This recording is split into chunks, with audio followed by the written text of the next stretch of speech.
एक गांव के बाहर एक भूतिया घर था जो जंगली पत्तियों से लिपटा हुआ था।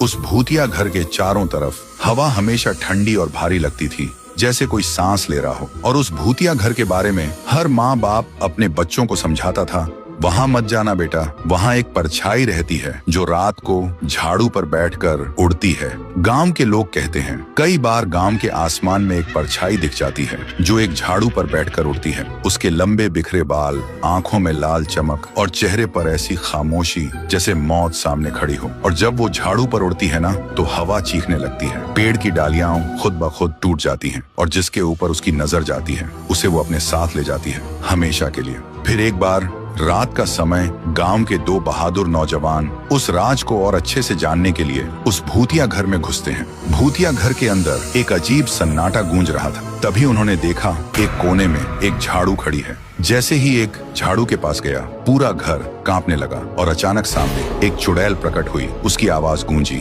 जिसने मेरी झाड़ू को छुआ अब उसका जीवन मेरा है। तभी काली आंधी चली और दोनों को घेर लिया। किसी तरह एक भाग निकला, लेकिन दूसरा उसी आंधी में गायब हो गया। भागे हुए एक ने बाद में गांव वालों को सारी बात बताई। ये सुनकर गांव वाले कांप उठे, खौफ से रोते रोते कहा, लगता है अब से गांव की बर्बादी शुरू हो चुकी है। और तभी भूतिया घर के अंदर से एक चीख गूंजी, जैसे वो चुड़ैल उनके लफ्जों पर मुस्कुरा रही हो। फिर एक रात पूरा गांव खौफ में डूबा हुआ किसी तरह सो रहा था।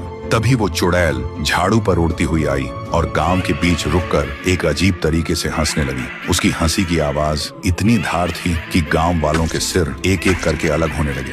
आदमी, औरत, बूढ़े, बच्चे, किसी को नहीं छोड़ा। पूरा गांव हिल उठा।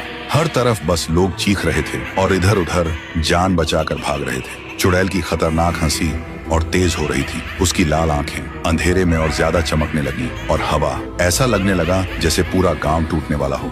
और फिर एक ऐसी चीख गूंजी जिसे सुनकर पूरा गांव थरथरा उठा। तो दोस्तों, कहानी का आगे क्या होगा? क्या चुड़ैल पूरा गांव मिटा देगी या फिर उसे कोई रोक भी पाएगा? अगर जानना है तो वीडियो को लाइक करो और कमेंट में लिखो पार्ट 2 चाहिए।